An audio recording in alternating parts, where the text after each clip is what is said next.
படம் சூப்பரா இருக்குங்க. எல்லாரும் தயவு செய்து மிஸ் பண்ணாம பாருங்க. 10 out of 10 கொடுக்கலாம். இது பயங்கர விறுவிறுப்பா இருக்கு. இந்த படத்துல நிறைய என்ன சொல்றது ஹிடன் பாலிடிக்ஸா இருக்கு.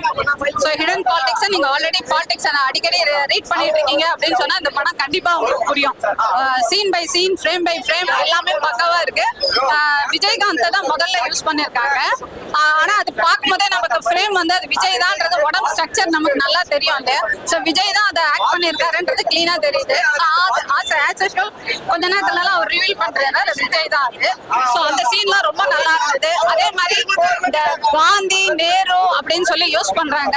அது உண்மையில என்ன சொல்றது இந்த 78 வருஷ அரசியல்ல எங்கெல்லாம் ஸ்பாயில் ஆகி என்னெல்லாம் இருக்கோ அதுக்கேற்ற மாதிரி அழகா காமிச்சிருக்காங்க.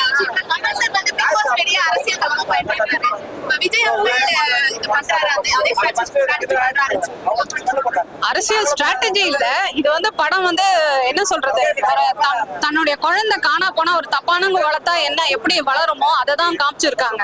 உங்களுக்கு ஃபேமிலி சப்ஜெக்டாவும் போது அப்படியே கொஞ்சம் பாலிடிக்ஸ் ஹிடனா தான் கொடுத்துருக்காங்க. வாழைப்பழத்துல ஊசி ஏத்துற மாதிரி அதை நீங்க புரிஞ்சுக்கிட்டு பார்க்கணும். அப்படி பார்த்தா என்ஜாய் பண்ணலாம் பயங்கரமா. சோ விஜயோடைய நாளைய தீர்ப்பாக இருக்கும் கண்டிப்பா இந்த படம். இல்ல இல்ல நல்லாதான் இருக்கு, நல்லாதான் இருக்கு. எல்லா இடமும் விறுவிறுப்பா தான் இருக்கு. ஒன்னும் பஞ்சம் எல்லாம் கிடையாது. எந்த இடத்துல நீங்க எல்லா இடத்துலயும் என்ஜாய் பண்ணலாம். ரொம்ப நல்லா இருக்கு. எல்லாரும் பார்க்க வேண்டிய ஒரு படம். அந்த நேரு காந்தி அப்படின்லாம் சொல்லிட்டு யூஸ் பண்ணிருக்காங்க பாருங்க, அது ரொம்ப ரொம்ப நல்லா இருக்கு. ஏன்னா நீ பேசும்போது நான் பேசக்கூடாதா, நான் சுபாஷ் சந்திர போஸ் பேசுறேன் அப்படின்னும் போது அந்த சீன்லாம் ரொம்ப மாசா இருக்கும். சோ எல்லாரும் பார்க்க வேண்டிய ஒரு படம். இதுல எல்லாருமே நல்லா பண்ணிருக்காங்க. நீங்க அவங்கன்னு சொல்லவே முடியாது. ஒவ்வொருத்தருமே ரொம்ப நல்லா நடிச்சிருக்காங்க. யாரையுமே குறைச்சே எடை போடுற மாதிரி இல்ல. அவங்கவுங்களுக்கு கொடுத்த ஸ்கிரீன் ஸ்பேஸ ரொம்ப நல்லா பண்ணிருக்காங்க. வேற ஏதாவது கொஸ்டின்ஸ் இருக்கா? சோ எல்லாரும் படத்தை பாருங்க, மிஸ் பண்ணாம பாருங்க. ஏன்னா விஜயோட ஆல்மோஸ்ட் நியரிங் லாஸ்ட் பிலிம், இன்னும் ஒரு பிலிம் தான் இருக்கு.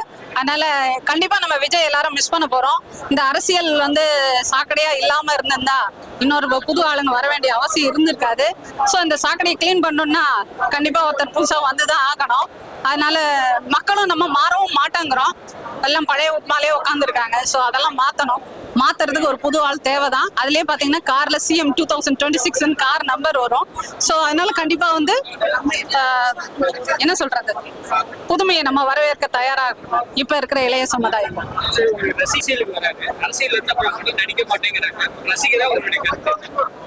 அதாவது இப்ப லேட்டஸ்ட் ட்ரெண்டுக்கு ஏத்த மாதிரியும் என் கையில பதவி இருக்கு அப்படின்னும் போது நான் ஒரு பதவிக்கு வரேன் அப்படின்னும் போது அந்த அவங்க என்ன இப்ப மக்கள் விரும்புறாங்க, என்னென்ன பிரச்சனை இருக்குன்றத இப்ப இருக்கவங்களே எல்லாமே இந்த 78 வருஷத்துல யாரெல்லாம் இருந்தாங்களோ அவங்களே தீக்கலாம். அவங்களே எல்லாத்தையும் கடகடான்னு தீர்த்து இருந்தாங்கன்னா 78 வருஷம் அரசியல்ல பாத்தீங்கன்னா இந்த இந்தியா வந்து சுபாஷ் சந்திர போஸ் மட்டும் உயிரோட இருந்திருந்தாருன்னா கண்டிப்பா இந்த நாடு வந்து ஒரு UK-க்கும் US-க்கும் ஈக்குவலா வளர்ந்திருக்க வேண்டிய நாடு இப்ப வந்து இன்னும் ஏழை நாடு மாதிரியே பிரதிபலிக்குது. ஆனா இது ஏழை நாடே கிடையாது. இது ஒரு மிகப்பெரிய பணக்கார நாடு. நம்ம தான் ஸ்பாயில் பண்ணிட்டு இருக்கோம். சோ இது கண்டிப்பா ஒரு புது ஆளுங்க வரணும். இளைய சமுதாயங்கள் எல்லாருமே பாலிடிக்ஸ்க்கு வரணும். என்ன கேட்டா நடிகர் மட்டும் இல்ல, என்ன கேட்டா இந்த நாடை திருத்த வேண்டியது நம்ம கையில தான் இருக்கு. நம்ம தான் நாஸ்தி பண்ணிட்டு இருக்கோம். மக்களும் சரியில்லை, நம்ம தான் சரி பண்ணணும்.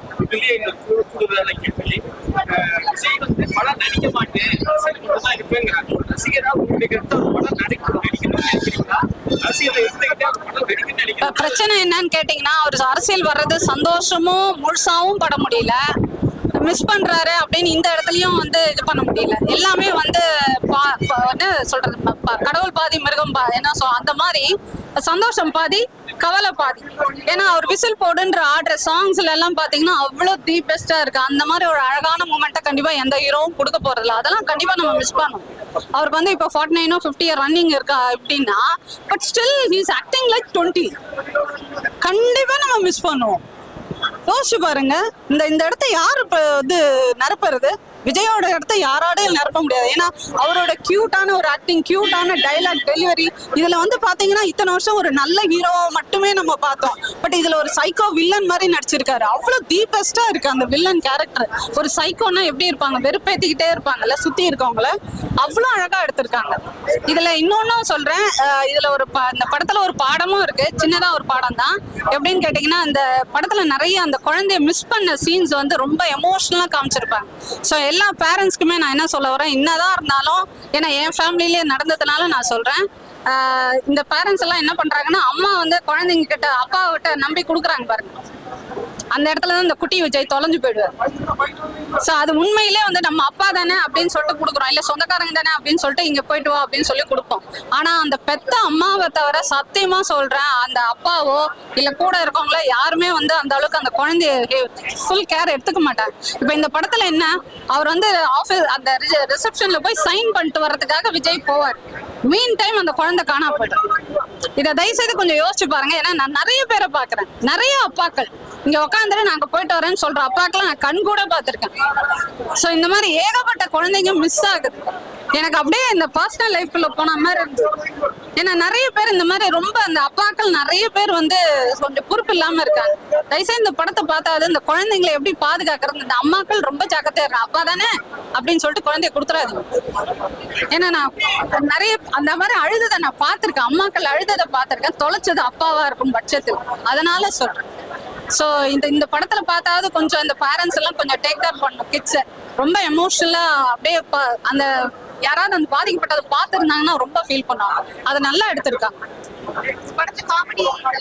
காமெடி என்ன பெருசா இவங்க ஸ்கிரிப்ட் எழுதலைங்க, யோகிக்காக கொஞ்சோண்டு எழுதிருக்காங்க. அந்த யோகி வந்த இடம் வரைக்கும் நல்லா இருக்கு. அவர் வந்து சிப்பு சாரோட அந்த சிக்னேச்சரை யூஸ் பண்றாரு அப்படின்னு பெருமைப்பட வேண்டிய விஷயம். தம்பி உங்களுக்கு என்ன பார்க்கணும், விஜய் பத்தி சொல்லுங்க. இல்ல அதான் கேட்குறேன், நான் ஒன்னொன்னா தான்ப்பா சொல்ல முடியும். ஒண்ணு வேற இல்ல, நீங்க ரொம்ப ஆர்வமா இருக்கீங்களே, ஏதாவது ஒரு டைலாக் சொல்லுங்க அப்படின்னு சொல்றேன். டே மயிரே அப்படின்னு ஒரு டைலாக் ஒண்ணு அதுல வருது. அதுக்கு தேட்டர் ஆமா அப்படி இருக்கும். உண்மையில படம் பார்க்கும்போது தெரியும். அதாவது ரொம்ப ஒரு சீரியஸா அப்படி பேசிட்டு அப்படி போவாங்க, கை கட்டி வச்சிருப்பாங்க. டே மயிரே அப்படின்னு கூப்பிடும்போது சும்மா தேட்டர் அப்படியே கூஸ் பம்ப்ஸ், அந்த மயிறு நட்டுக்குது இல்ல, அந்த கூஸ் பம்ப்ஸ் ஆகுது. படம் பாத்தீங்கன்னாக்கா அது தெரியும்.